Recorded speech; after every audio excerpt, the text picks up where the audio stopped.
Hello, everyone. Thank you for joining us for another edition of Texas Insider TV, brought to you by SpeedStream. I'm Jim Cardle. The nation's unemployment figures, Planned Parenthood has gone political in advertising, and poll numbers from across the country. We're joined today by Bobby Eberle of GOP-USA.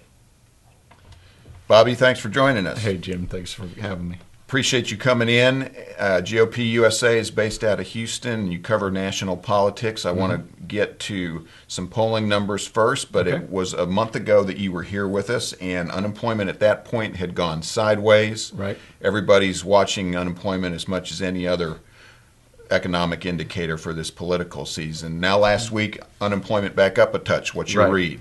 Well, it's the worst scenario for Obama because people will vote issues they think are close to their hearts. They'll say that all day long, but when the economy is bad, that's the issue that's number one, far and away number one. And with the unemployment going up, job creation was pathetic that last month. It just does not paint a good scenario for Obama's reelection. And there's a number of trends out there right now that paint a good picture for the GOP. One of them, again, Obama is failing on the economy.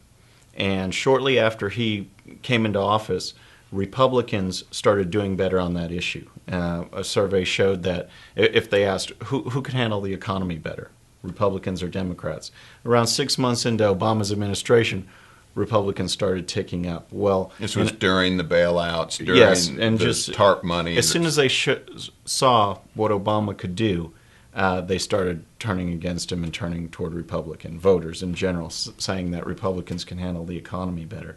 Well, now, as Rasmussen shows in the latest poll, for the first time in 5.5 years, that number has topped 50%. So Republicans having the better. Right. So the majority of registered voters feel that Republicans can handle the economy better, and the economy is the number one issue. The second issue on their mind is health care, and Republicans even lead in that by a percentage point. They're still adamantly opposed to Obamacare. So if his signature piece of legislation is opposed by the electorate and the economy is the number one issue and the majority of voters want Republicans, it just paints a good picture for Romney. So let me see if I'm interpreting this right. It's couched generally in the mainstream press as it being a pocketbook issue, a referendum on the Obama administration. However, what I hear you're saying reflected in the polls is that it's almost how he's going about things because he's using government as the tool as opposed to the free market. Is that correct? Yeah, well, that's underlying. Partly, yeah, that is the underlying thing because in another poll, a separate poll, it was a simple question, but it really makes people think, is that out of Romney or Obama, how many of you feel that the particular person is mainstream or do you feel he's extreme? Okay. And Romney has held steady. He's ticked up 1 percentage point over the past month from 51 to 52%. After being under attack all primary season for being more mainstream. 52% of the voters out there feel he's a mainstream candidate. He's not extreme. And yet only 45% feel Obama's mainstream. And he's actually gone down. And I think, again, it's because of the economy and some of these issues on social issues, which those might not rate as the highest among voters, but they'll touch a nerve. And when it gets people thinking, that's what causes them to say, you know what, he is a little out of touch with how I feel as an American, as a voter, and it's showing in the polls. Well, let me ask you to drill down a little bit deeper, because if you followed presidential elections, they always come down to the last couple of weeks. They're always extremely close, and it's a battle for the undecided independent voter. Right. Essentially 5 to 6% of the populace. Right. It sounds like that's what you're talking about. Exactly. Those are the folks who are really going to be impacted. We won't see it for a while, but sure. I mean, if you're talking about your general voter, the ones that really don't come out in the primaries but will get riled up for the election, most of them feel that they're Joe American, mainstream voters. And so I think that the candidate, in this case, who's leading, who most people think is mainstream, that relates to them, they're not buying this act that Romney's some elitist out of touch. What they're seeing is that Obama is a far left-wing president, and they don't like that. They see him as the extreme one, and they see Romney as more mainstream.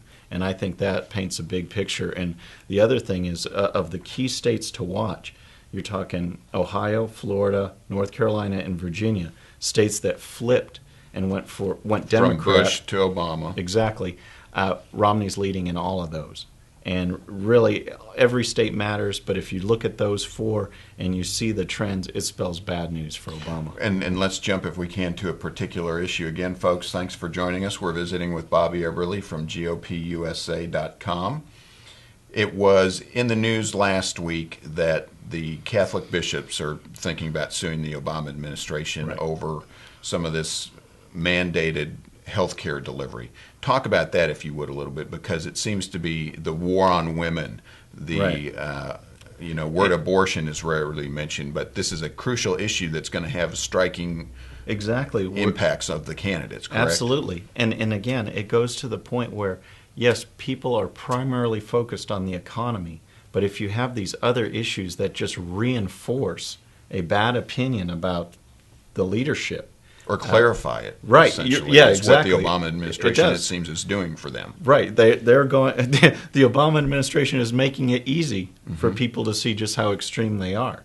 And the Catholic bishops, as you said, they're preparing a flyer for bulletins to show congregations and parishioners to prepare for civil disobedience. Basically, that we are not going to follow this law that blatantly has us violate our faith. They're just not going to do it. And the Obama administration is standing firm on that. So it's going to come to a head.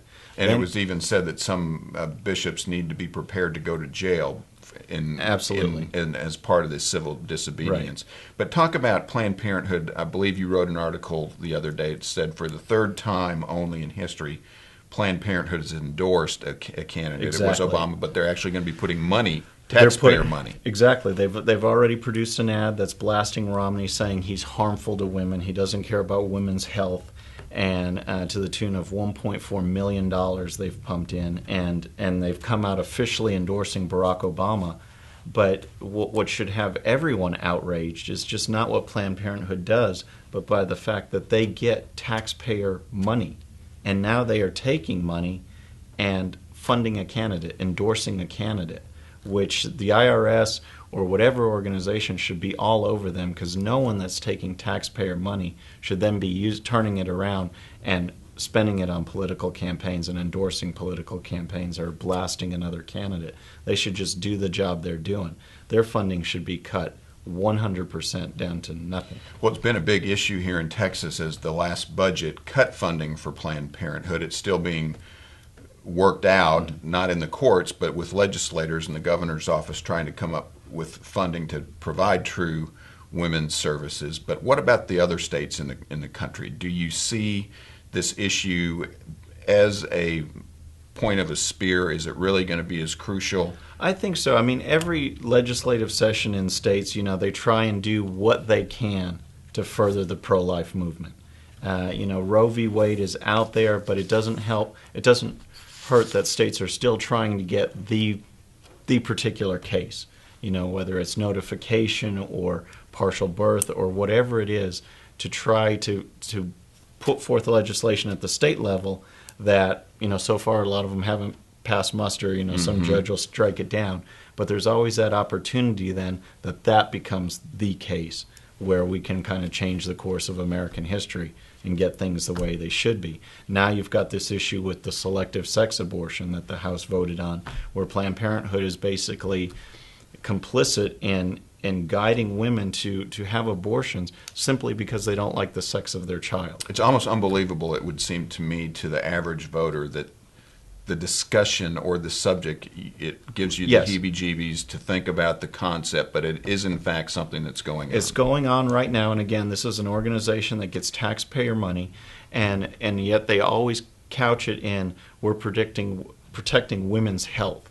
Well, there's nothing about women's health that has to do with, do I want a boy or a girl, and if it's the one I don't want, I'm going to get rid of that child, I'm going to kill that baby. It's just unconscionable. And hopefully this raises people's awareness. They know what's going on. Most people don't like abortions. They know it's legal. But when you see what this organization is doing, maybe it's finally time that we can put a stop to it. Speaking of raising the issues or raising the focus, folks, we're visiting with Bobby Eberle from GOP-USA.com. one final issue before we run out of time here. That has to do with a column you wrote a couple weeks ago. Sarah Palin has endorsed recently here in Texas Ted Cruz. Mike Huckabee has endorsed David Dewhurst at the Senate level. But you wrote about whether Sarah Palin's endorsement matters in Utah. Mm-hmm. Talk about some of these outside sources, and particularly in regards to Texas, if you would, how that might or might not play here. Right. You know, Texas is an interesting state, our home state. Mm-hmm. We've got, and it's this mentality that's existed from the very beginning, that not only where we are our own state, we're our own country, we'll think like we want to think. Davy Crockett saying, "You can go to hell, I'm going to Texas." Exactly. Right? And you see that with these endorsements, that you can bring in the high-profile players, but, you know, a Huckabee here, a Palin there, it's really just, they just wash each other out, because Texas voters, they're going to see the Texas economy, they're going to see how things are doing. You can tell how Texas compares to other states in the nation, other countries around globally, the world, to see that the economy's doing well, and they'll make their own decisions. So I don't think these endorsements really carry a lot of weight. Okay, Bobby, we're going to leave it there. Appreciate Thanks, you Jim. coming in. As always, folks, be sure to visit GOP-USA.com for more information from Bobby Eberle, particularly the loft section. And don't forget to tune in for future issues of Texas Insider TV. We appreciate you joining us. I'm Jim Cardle. That was nice. Yeah, I lost my bet. Y'all have a good day.